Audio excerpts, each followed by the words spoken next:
أعوذ بالله من الشيطان الرجيم. بسم الله الرحمن الرحيم. وإذ أخذنا ميثاقكم لا تسفكون دماءكم ولا تخرجون أنفسكم من دياركم ثم أقررتم وأنتم تشهدون.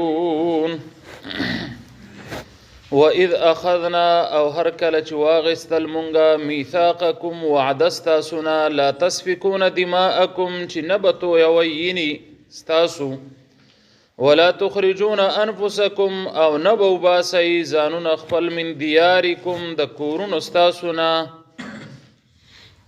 ثم اقررتم بیا تاسو اقرار وکړو پدې وانتم تشهدون او پدې تاسو گواهی کوي یا وانتم تشهدون او پدې تاسو خپوهیږئ.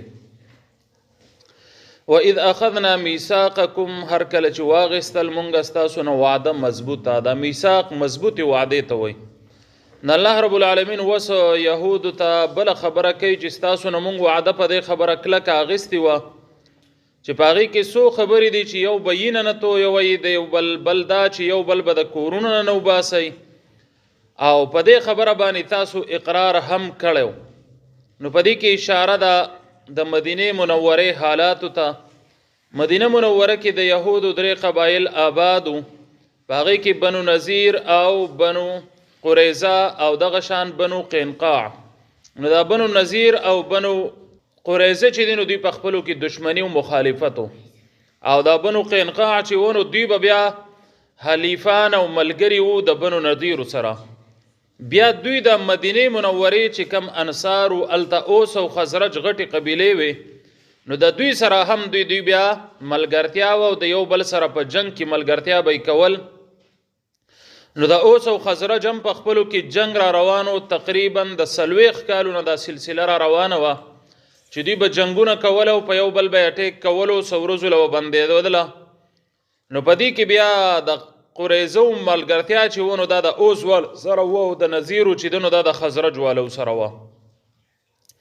نو دوی د يهودو به دا پروګرام کو چې اصل کې به دوی د خلک جنگوله. دوی ته به دې چلونه جوړ کړل چې دا په جنگ باندې ور وستل او بیا به د دوی ملګرتیا پکې هم کول او بیا د خپل يهود چې یو د یو ډلې سره او بل بلی سره نو د یو بل سره به جنگ هم کو، یو بل به وجلو هم او کورونه به هم د یو بل چې دینو هغه ورانول او مال دا به هغه استلو. نو د يهودو کار دا چې مسلمانان التخ مشرکین اوله کی نو مشرکین چې یا نور خلق چې د يهودو نه علاوه نو دا په خپلو کې جنگول او د هغوی د جنگ نه پیدا غستل. یو غټه پیدا د هغوی په هغه دور کې هم دا و چې جنگي سامان به خرڅو او د جنگي سامان سره سره چې جنگ جوړ شینو د ډیرو خبرو ضرورت راځي نو وسلې به هم خرڅول او په جنگ کې د پیسو ضرورت راځي نو پیسې به هم ورکولې. نو د عام خلک چې دی هغه به ځان ته قرضداري کړل او بیا په هغه پیسو کې د غوینه باغونه او زمکه به قبضه کړل او په دې طریقه به دي هغه خپل کړل نو ځان آباد کو. په دغه طریقه دوی خیبر کې هم ځان لزې کړو. دا خیبر چې هم دوی خپل کړو نو په دې طریقه باندې خپل کړو. او د يهودو دا بیماری نه هم دا چې مسلمانان په خپلو کې د یو بل سره جنگول دا مسلمانانو ختمول غواړي او دغه شان د نورو خلکو هم چې د يهودیت نه علاوه دي دا په خپلو کې جنگي او دوی د کاڼي سر ته چوت خطلې تماشه او خونتي اخلي د هغې نه او پیدې پکې خپل لټۍ خپل وسله خرڅي او چاله بدنام نوم ورکوي په چا قرض وراړي او سبالتي بیا په سوسو چند په سود باندې غواړي ټوله دنیا په دې کې راګیره کړې ده. نو الله رب العالمین وته هغه وعده یادې چې دا په سیرت کې ډېر په تفصیل سره ذکر شوی و د دې خلکو دا واقعا او دا حالات چې د الله رسول کله تلاړو نو د دوی سره معاهده وکړل چې د یو بل سره به جنگ نه کوو او جنگ به هم نه کوو. که په مدینه چا حمله کول نو د هغې نه دفاع به مشترکه کوو. که په تاسو هم به په مونږ یو که په مونږ هغه به هم په تاسو باندې. نو په دې کې دا خزرج قبیله په دې جنگونو کې کمزوري شول. دوی لږ کمزورتیا ته پرېوتله نو دوی داسې چل وکړو چې اراده یې وکړه چې لاړ به شو مکې مشرکینو نه به مدد والو مکې والا خلک به مونږ له مدد له لاړ شي. دوی چې کله لاړ هلته د نبي اکرم صلی الله علیه وسلم سره ملاقات وشو د هغه خبرې واورېدلې، د هغه دعوت یې واورېدلو، نو ذهن ته یې راله هوښیاران خلکو چې لکه زمونږ د جنګ نه خو ښه حل دا دی که چېرته په دې سړي باندې ایمان راوړو نو ښه خبره دا ده چې کیدی شي زمونږ دا جنګ ایسته د بنیاد نه ختم شي او یا پې مونږ مضبوط شو. یو دا چې د یهودو به دوی له دمکیانې هم ورکولې، دا به وې د مشرکانو او دو ته چې نږدې زمانه کې پیغمبر را روان دی، اب الله ښکاره کړي او تاسو به بیا مونږ وجنو، غلبه به کوو په عربو باندې، داسې دا ټولې قصې به یې ورته کولې. نو هغوی ذهن ورته تیار و، نو چې ویلیدل چې دا خو حقه پیغمبر دی او حقه خبرې دي چې کم مونږ ته خپلو حلیفانو یهودو کړي دي، نو ایسته ایمان راوړو او الله رب العالمین په حق کې کامیاب کړو. نبی اکرم صلی الله علیه وسلم راغی او قرآن کې الله به په خپله وایي چې الله پکې داسې محبت واچو چې رونه رونه یې کړل په خپلو کې. نو واذ اخذنا میثاقکم دی کې اشاره دقه حالاتو ته ده چې په دې حالاتو کې الله ورته وایي چې ستاسو نه مونږ کلکه وعده اخیستې وه چې لا تسفکون دماءکم، تاسو ویني یعنې خپلې ویني، نو د خپلو وین نه مراد څه دی چې چا ایمان راوړی او د ایمان دعوه کوي، نو د ایمان ولینه چې دی هغه نشي تویولی. نو مخکې خو دا یهودیان هم د ایمان دعوی کوله په موسی علیه السلام باندې او په الله باندې ایمان د موسی علیه السلام په ذریعه او په تورات باندې راوړی و. ولا تخرجون انفسکم، او دویمه خبره دا ده چې نه به وباسئ ځانونه، یعنې یو بل چې دی نو دا به دا کورونه نه نه وباسئ، من دیارکم د کورونو ستاسو نه، یعنې د یو بل له کورونو نه به یو بل نه وباسئ چې د هغوی د کورونو نه تو هغه وباسئ او د هغه مال لوټ کې. ثم اقررتم، بیا تاسو په دې خبره باندې اقرار هم کړی دی، وانتم تشهدون، او تاسو په دې باندې ګواهان یې. نو وانتم تشهدون کې یو خبره دا ده چې یا تاسو انکاریان یې، یعنی تاسو شهادت نه ورکوئ وسته دې خبرې، او یو خبره دا ده ظاهره چې کومه ده وانتم تشهدون چې تاسو ګواهان یې. نو که دوی پرس که ګواهي ورکوي د دې خبرې چې او الله سره مونږ دا واده کړي ده، نو چې کله ګواهي ورکوي نو پکار دا ده چې دا وعده بیا پوره کړلی شي، بیا نیمګړې پرې نه ښودلی شي. او یا وانتم تشهدون په معنا داسې ده چې وانتم تعلمون، تاسو په دې خبره باندې ښه پوهه یې، ښه پې خبردار یې چې دا د الله رب العالمین وعده ده، او دا خبرې زمونږ سره هم د الله رب العالمین دي چې د مسلمان یینه، د مسلمان مال، د مسلمان ځان، دا خبرې چې دا په مونږ باندې حرام دي. ثم انتم هؤلاء تقتلون انفسكم وتخرجون فريقا منكم من ديارهم.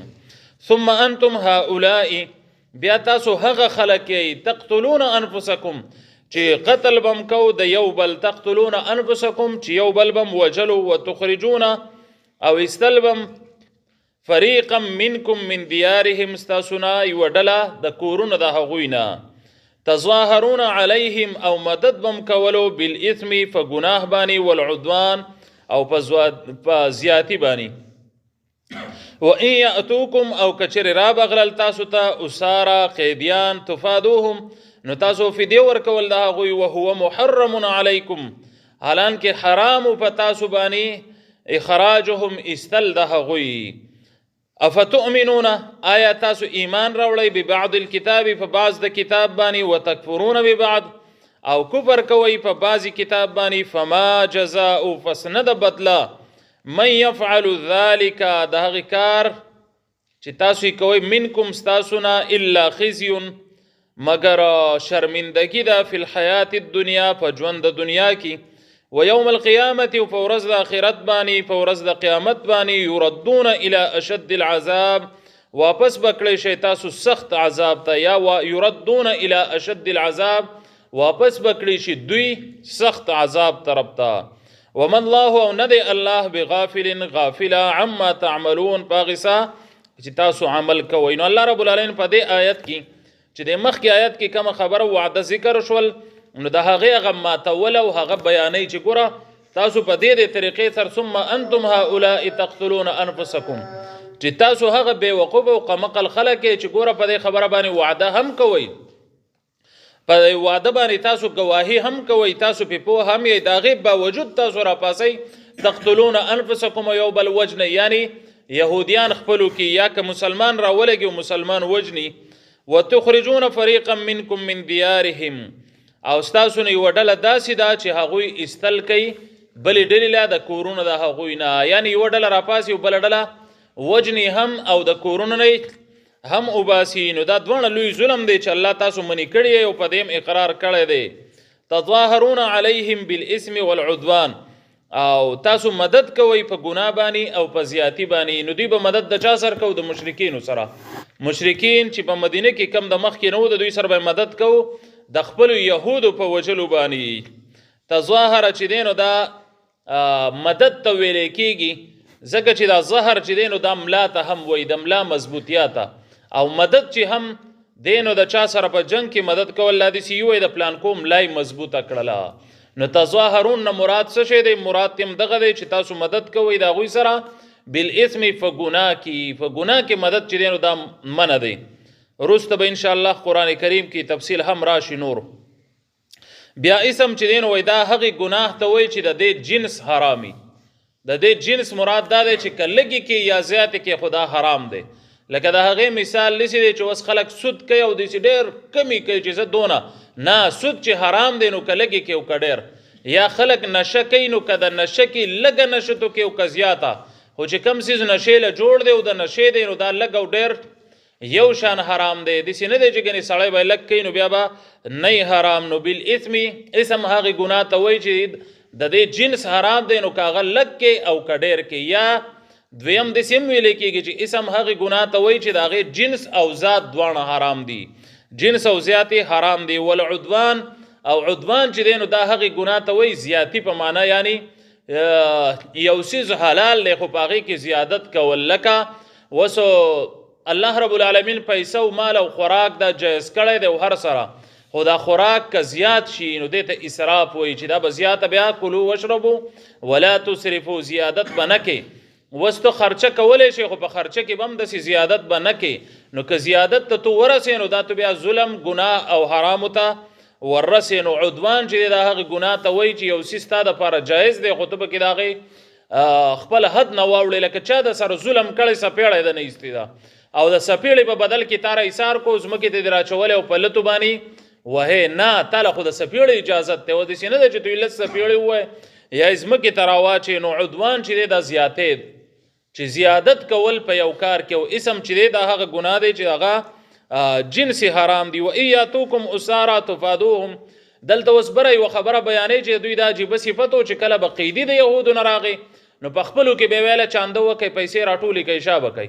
نو پیسې به یې راټولې کړلې او قیدي به یې ازادو چې دا خو موږ ته د الله حکم دی. یو ورځ د مشرکینو تپوس وکړو چې تاسو عجیبه کار کوئ، هم مال لوټئ، هم د کورونو نه وباسئ، هم وجنئ او چې په قید کې راشي به یې نه برداشت کوئ.